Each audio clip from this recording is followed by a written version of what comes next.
The day is over. Your timely efforts allowed your supporters to remain unharmed. A new mime performance is being rehearsed at the theater. Hello, hello, and welcome back to Pathologic Classic as the Changeling.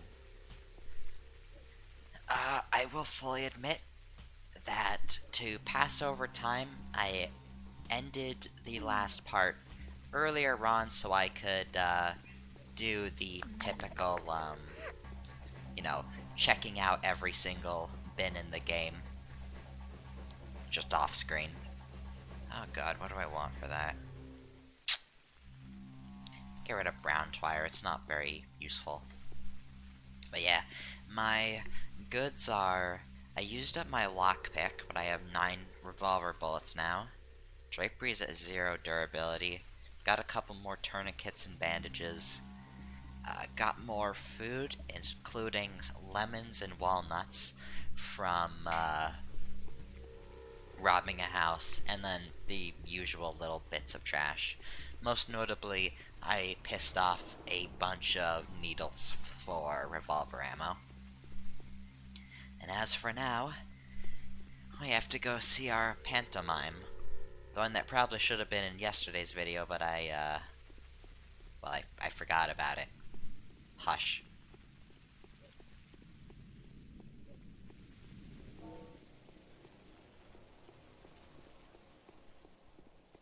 Oh mate, we got a fucking crook, mate.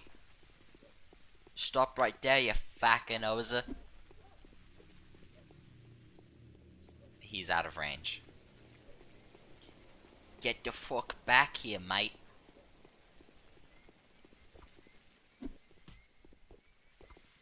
Oh, yeah, you also do the sneaky hand from behind, which I think isn't even any better than the normal attack. It's just you do the little pulse ball thing.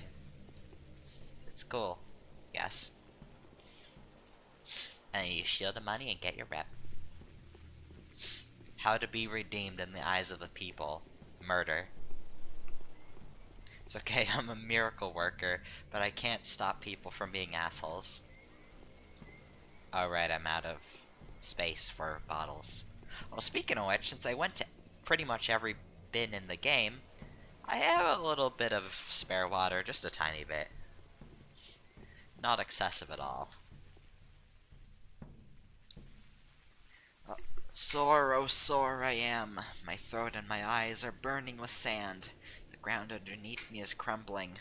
I'd get everything for a drop of water. So you're not allowed in the shops, or are you pressed for money? Have you seen the prices? I can't even buy an empty bottle, my dear. If this goes on, it won't matter how much we've stockpiled. You are not the type to stockpile anything in advance anyway. Can you at all remember where you were yesterday and what you saw there? Guess not. I kept around some golden rings to sell on this day. The typical strat of the money becomes the most inflated it has ever been, and then I use it to sell the shops. Rest in fucking peace, that guy.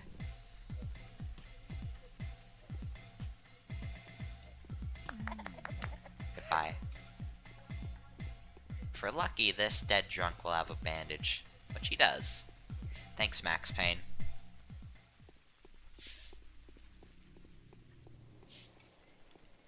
Alright, and let's go sell off the jewelry I found.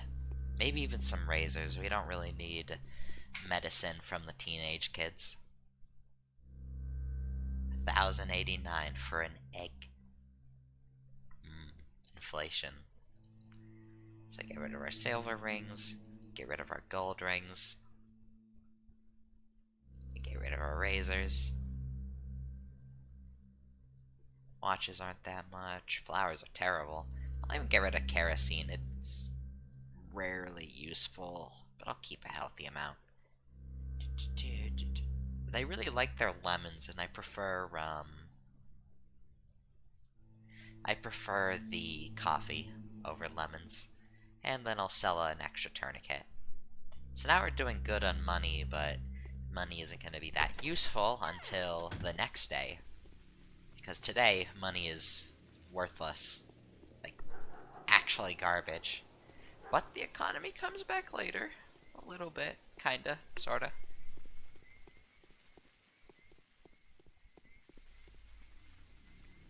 Fortunately, I should have enough food to make it through the day. In fact, let's... meat, fish, dried fish. Yeah, I won't... I overestimated my stocks a bit. But, because we are the sneaky thief, we can just take food. Because we're a good person, I guess. Something like that.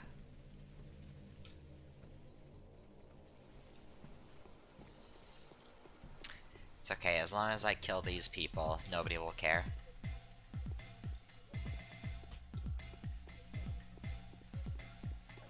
Ooh, whiff due to the head bob. Not like it matters, but you know. Let's speak of the devil, there's a lockpick. Free food. No, let's piss it off now. Ready or not, here I come.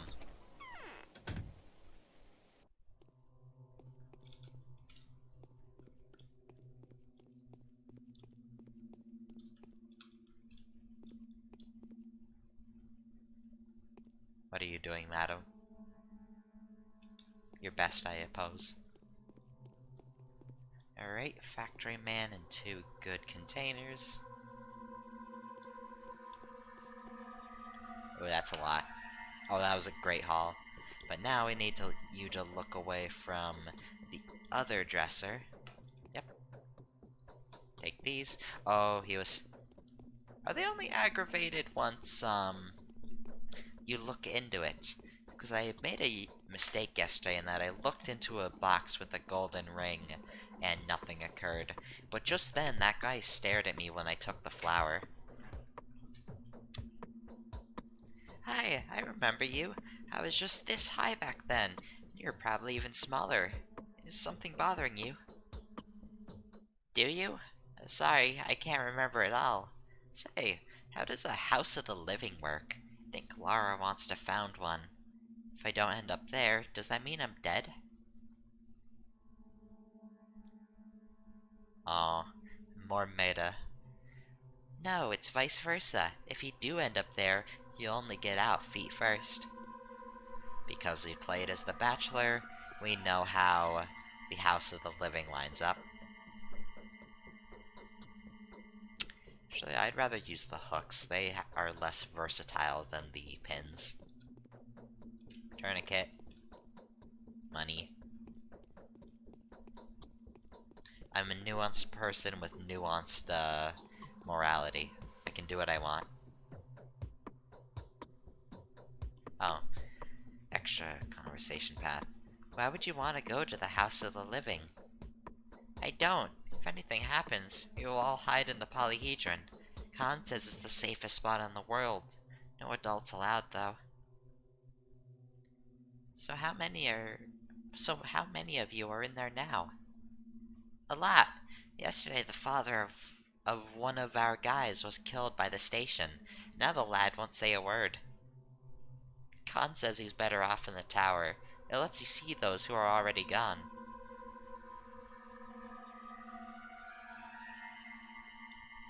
Casper thinks he knows something that others don't.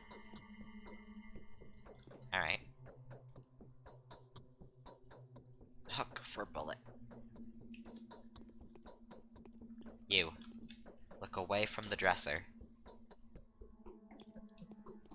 Said look away. There. There's nothing of interest on there. On the table, nothing. Look, stocked kitchen. Chips. Take the chips. I'll take the money. And I'll take the money. Child. Oh. Oh, Jesus Christ. Will you play with us? Will you play with us? Of course. What are you playing today? Have you forgotten? It's autumn, and autumn is underground bonfire time. Haha. And Uncle Bachelor tried to tell a lie. He said he used to play it too.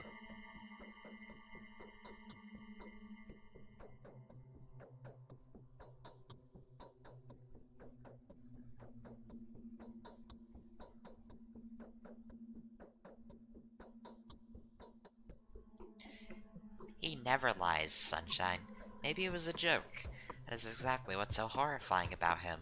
He doesn't recognize anything but the truth. And everything that sounds even remotely false, he exterminates. Hey, why am I saying this? You're too young to understand. So he won't be able to get into the tower, right? What if he thinks that it's also a lie? I mean, he won't be able to see everything no matter how hard he tries. He's very much grown up already. Hey, I underestimated you. No worries, I won't let anyone change anything around here. We're playing the polyhedron yet, I promise.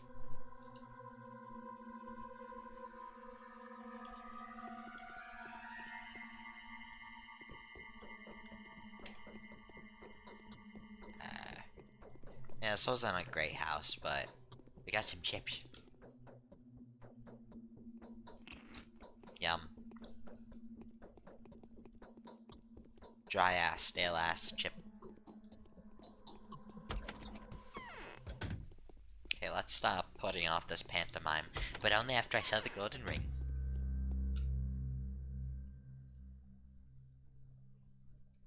Thanks, nerd. Today, the killer was identified. Its nature turned out to be completely unexpected. The enemy is found and named. It's called the Sand Pest. The contagious plague is threatening to ruin everything here. How can a killer like this be punished? How can a villain like this be struck? He can't. It's impossible.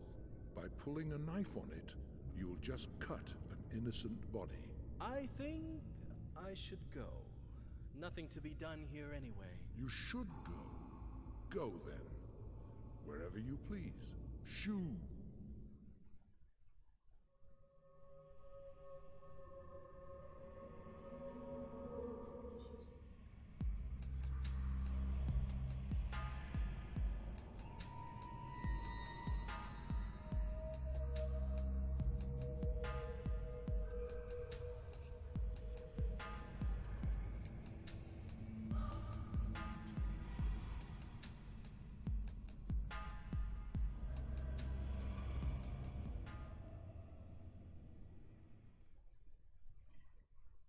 Oh, as grim as ever. And now I get to spend the rest of the night beating people up for reputation and money. Video games.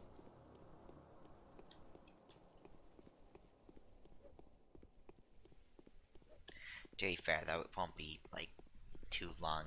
Even my patience wears out for that stuff after a while. Alright, we have our notes to read.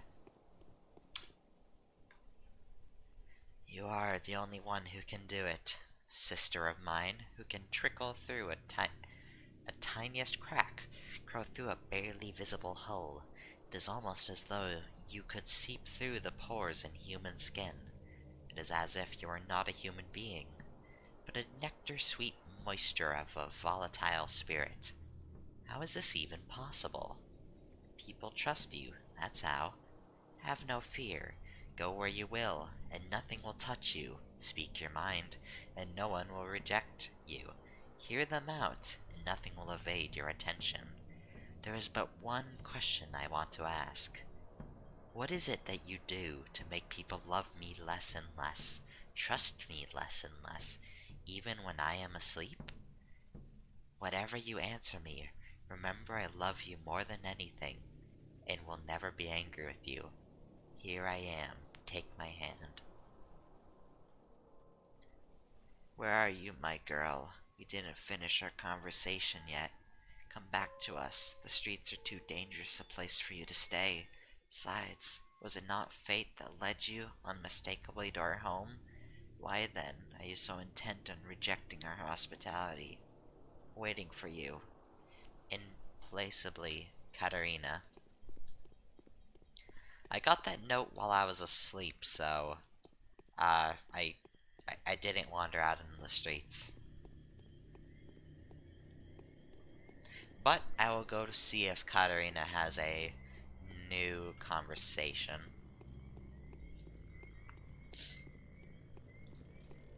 I'll also go down to the pub to see if Andre Stomatin can trade, because these herbs in my pocket kind of take up space.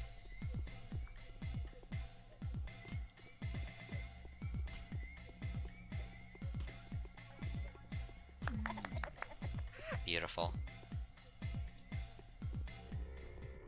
Oh, double trouble.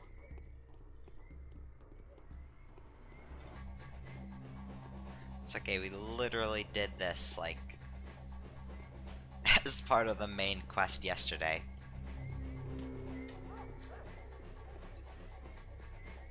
Including all of the missing the head because of the head bob. On both of our sides. But what they don't have is, the speed to catch me.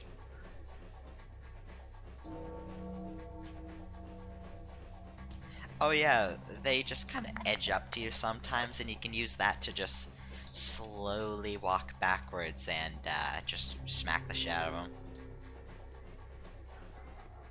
I wonder what's going through their heads when they're being, like, smacked by a telepathic attack. Like, do they understand what's happening, or do they just take it like a champ? Yeah, weird shit happens in the steps all the time. This is par for the course.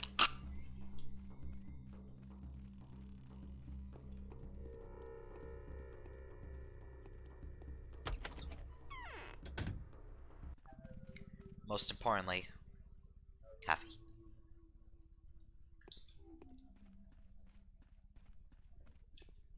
What? Am I seeing double? I thought there was only one pair of twins in this town.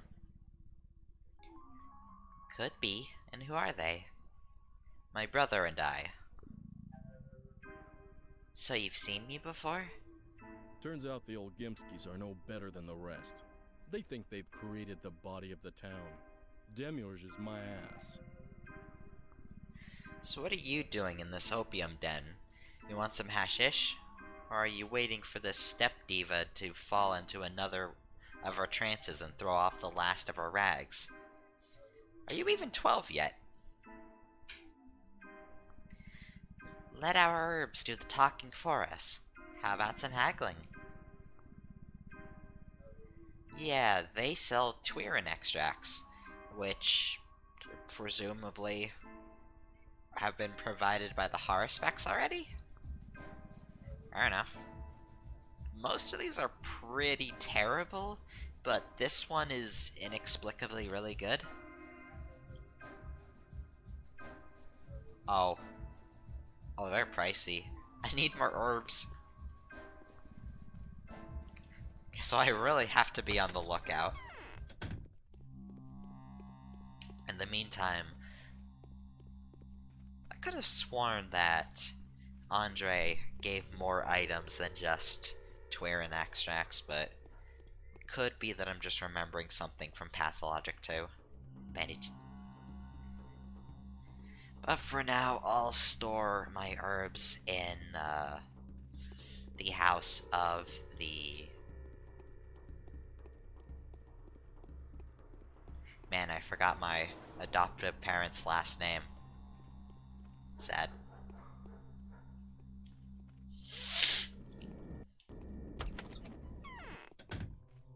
Hey, Katarina, what's up? Yes.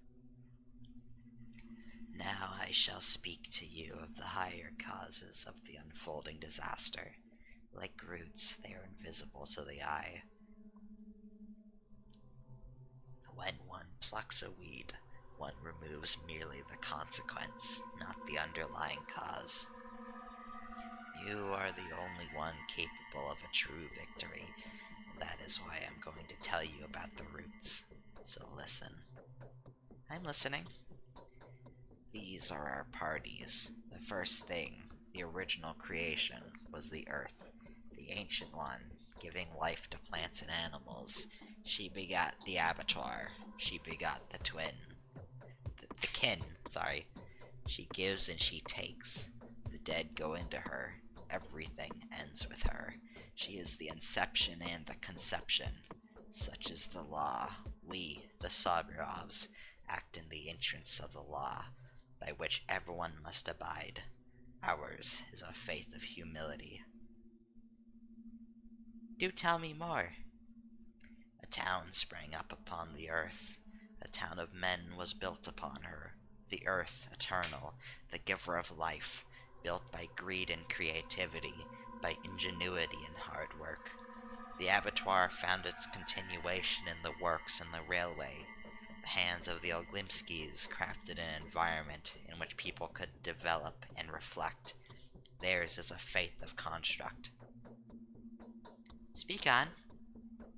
Finally, the minds of people desiring to overcome the limits set for human beings by their nature and condition engendered projects that were fantastic and audacious. That was how the party of creativity and invention emerged and flourished. The party of the Canes. Theirs is a faith of utopia, a belief in miracles, a belief in a non-existent place. A weird faith. I foresee myself knowing why this punishment has befallen us. The town lived, grew, developed, and finally tried to break free of its own limitations. The earth that had borne it hit it on its head, which it had stuck out too far, much like a strict mother would do to her unthinking child. So this is the will of the earth? I believe that the earth wishes to return unto herself what was moved waywardly out of her reach. And before I explain to you the path that I am setting before you, I want to know for certain whether I have my dear child on my side.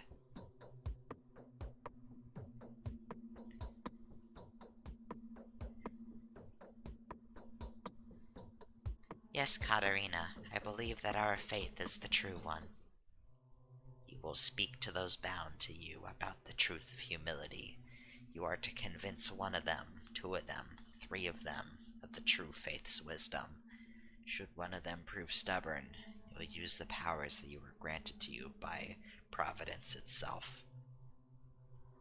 What happens to them afterwards, if I do convert them? The evil will not touch them. You will see it for yourself. You will become invulnerable to the scythe that will cut down the brazen, the blind, and whatever that word is. Save them. Alright. You shall begin with Grace, the late cemetery caretaker's daughter. She is especially dear to me. With Grace? Doesn't she sympathize with you? With us? I want to be certain of that. Make friends with her. Try to make her like you and grow an affection for you eventually. You don't need much for this. And if you need to figure out more about her, Lara Raval is the person who will tell you all about Grace.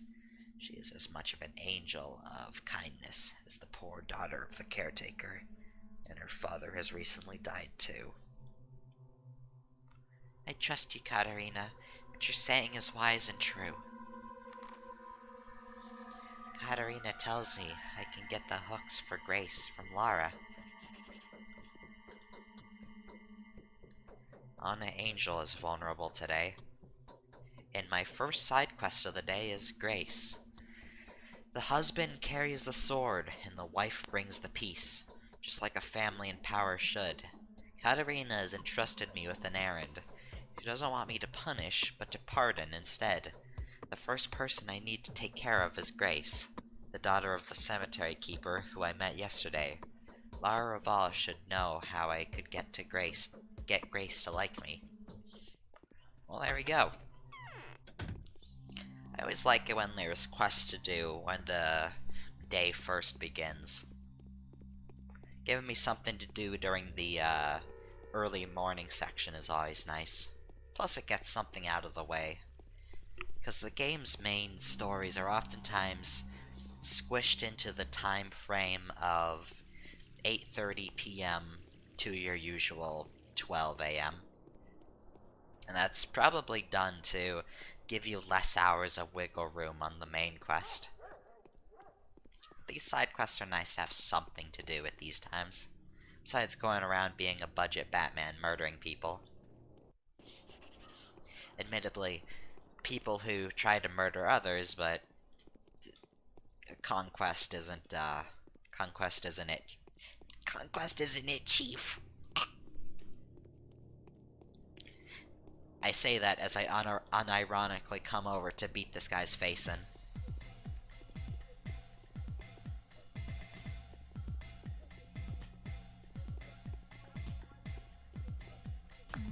Thanks for the stuff.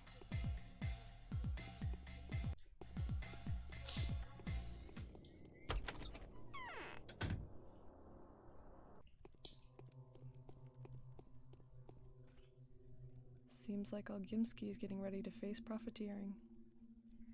Never seen you here before. Who have you come to visit? You, I suppose. You were Lara Raval, right?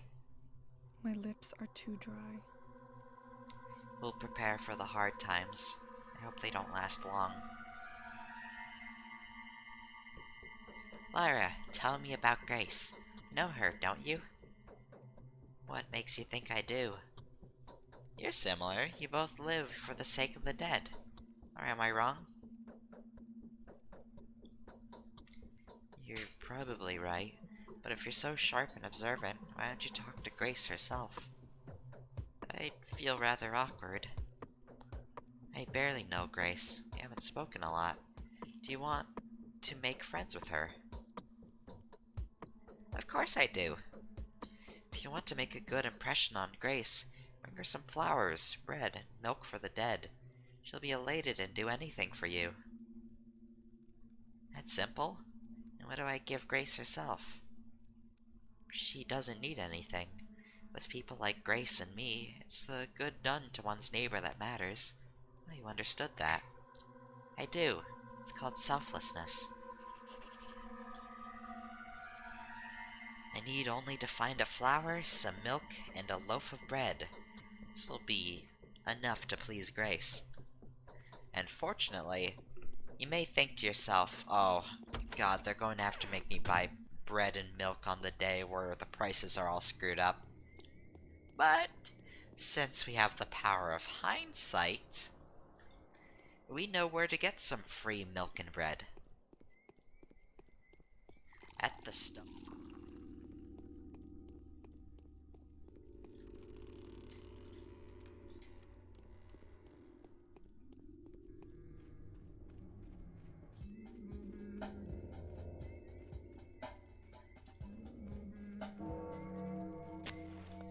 Yep, bread and milk. Sorry, late mistresses, I need it more. There's some Twirin that can spawn in here, but I'm not really feeling up to finding Twirin for extracts. Like, I'll definitely grab them when I see them, but I don't think wasting time on them is too big of a priority.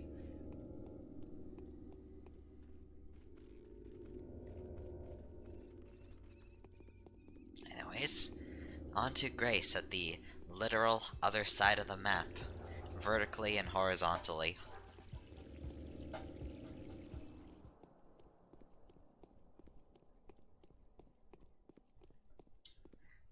Friendship broken.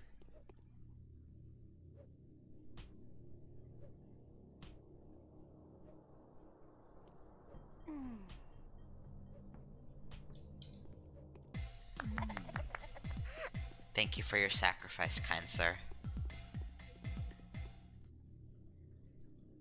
Christ, the bandages. This is supposed to be the even harder mode character. Oh, kill him, yeah. Yeah, give me the tourniquet.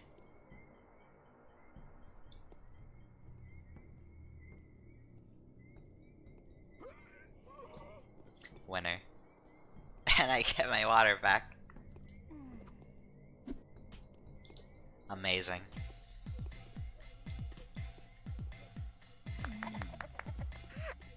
This is what I call a total win.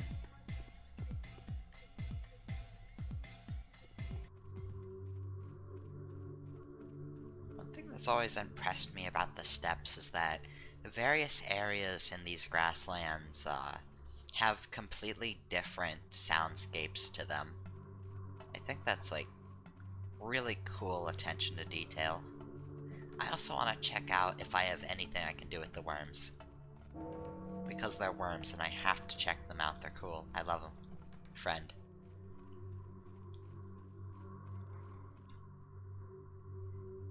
What do you want, Earth Daughter?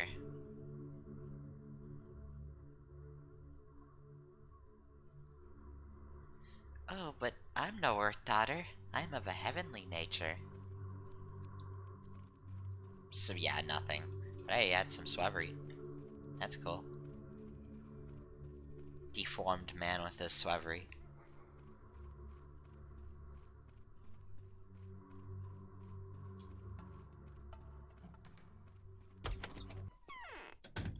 Hey Grace, I got food. Bachelor is looking for a silent house. Are you sure you are safe? You're so skinny. Your wrists are even thinner than mine. Do you hear the metal things clinking on my chest? Those aren't keys or lockpicks. They're a special kind of hook. Look what I've brought you, Grace. Ah, flowers. So beautiful, too. Thank you. How did you know?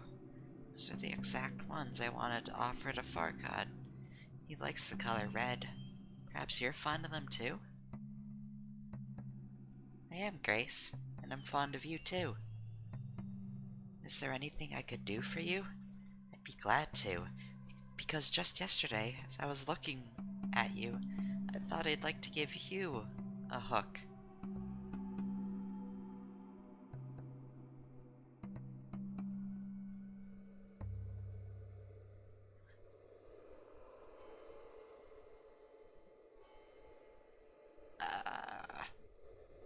Oh boy, this feels like a trap. Do I try the spell? Or just talk to her?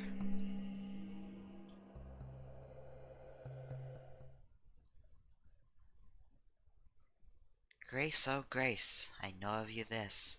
You sing merry songs to the dead when the nights are cold, and murmur lullabies for them on warm nights. Don't. I'm going to tell you everything anyway. Why are you doing this? Do you think we're strangers?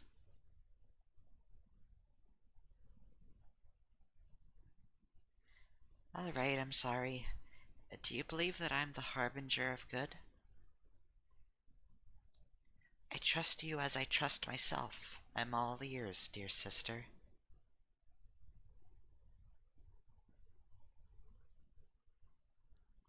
Who are you, Grace? I'm Grace. My father was the caretaker of the cemetery. He poured milk and tuirin over the graves. My mother swept the gravestones with her hair. She taught me to listen to the dead. What will become of us, Grace? There will soon be a plague. Why is this happening to us? Because there's no escaping it now. It's been coming to us from the steppe, getting closer, step by step. The dead felt her coming. She pierced the heart with her sharp bone stilts, which reached them underground. No one will be spared. Do you know why it happened? No, but I'm afraid it is the punishment for our sins, for our faults and transgressions. Something just popped up on my screen and I need to unclick it. Get out of the way. Someone among us have angered the heavenly powers. It was bound to happen, us being so brazen. So says Lady Katarina.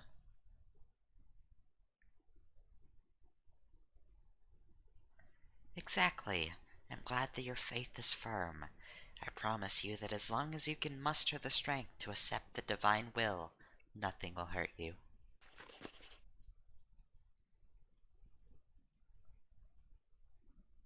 Oh, she took the food, of course. They don't trust me. Like I don't know what to do.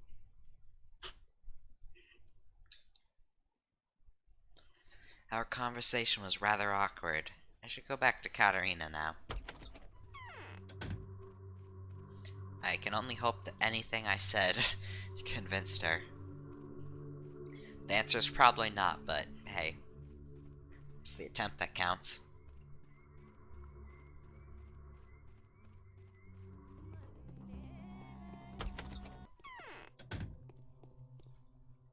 Matchmakers are coming, trying to woo me. And so, my girl, I've spoken to Grace.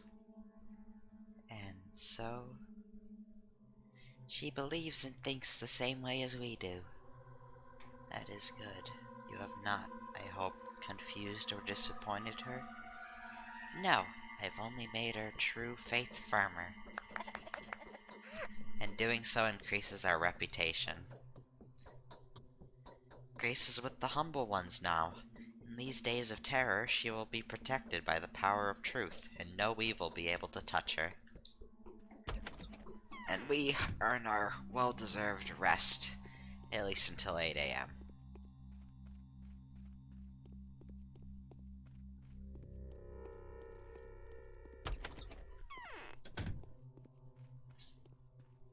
Can also finally put away our herbs, because they're hogging up. Yeah, sleep for 3 hours.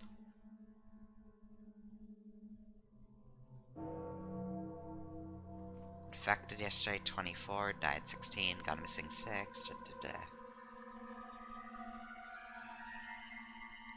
Day 2, in which the Changeling discovers her just judge skills, simultaneously converting her into the true faith.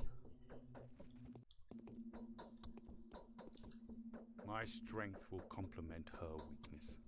It's time for our family to shine. I spent the night in thought and recollection, trying to trace the logic of the supernatural retribution that has befallen our community. It has been revealed to my wife that there is a creature among us who is to blame for all that is happening. Gone through a list of possible suspects. I have it here in front of me. Every one of these people could turn out to be the criminal, the one that brought this disaster down upon us.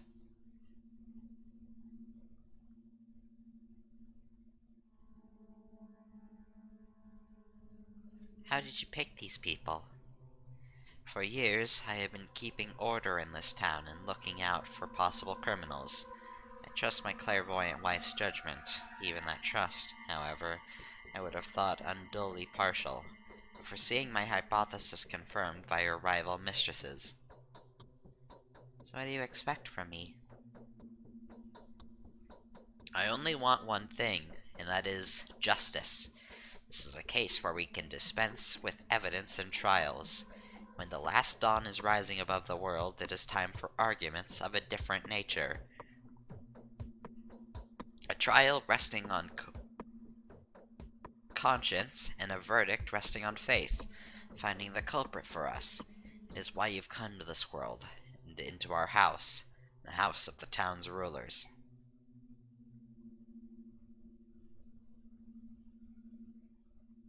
How am I supposed to do it, Father? I can call you that now, right?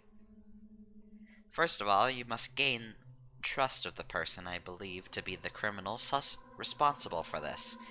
Anyone would find the task complicated and demanding, except for you, since all you have to do is to predict the slightest movement of their soul. Do something for them, raise their spirits, astonish them. Surely you can.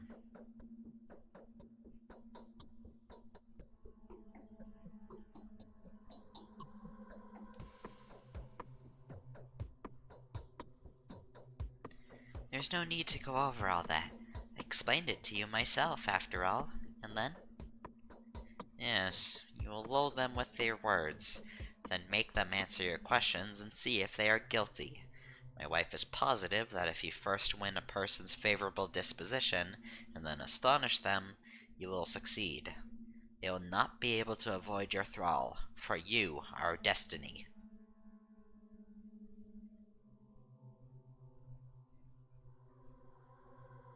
That is true. Sometimes the precision of your definitions scares me, Father. I will trust you. All I want to know is who brought the deadly disease upon our homes and our heads. Even the basest of scoundrels will suffer nothing at my hands if they are not guilty of our present predicament. Who should I begin with?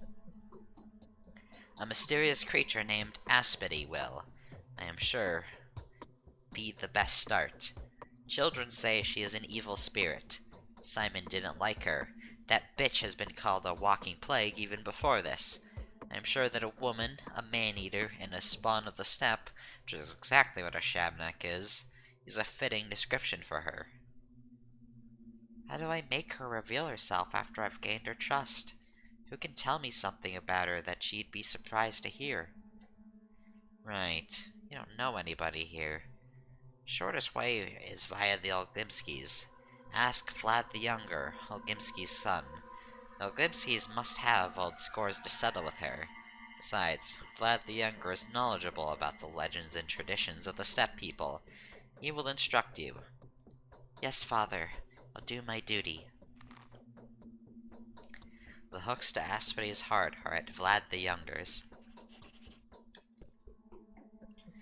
Spirit of the Restless Kin.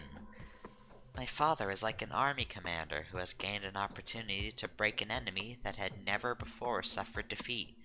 He strikes with confidence now, and I am his most reliable emissary. He sent me as a messenger to Aspity, that evil creature that may as well be responsible for the pestilence itself. Olgimski's son, Vlad the Younger, will advise me the best way to approach her.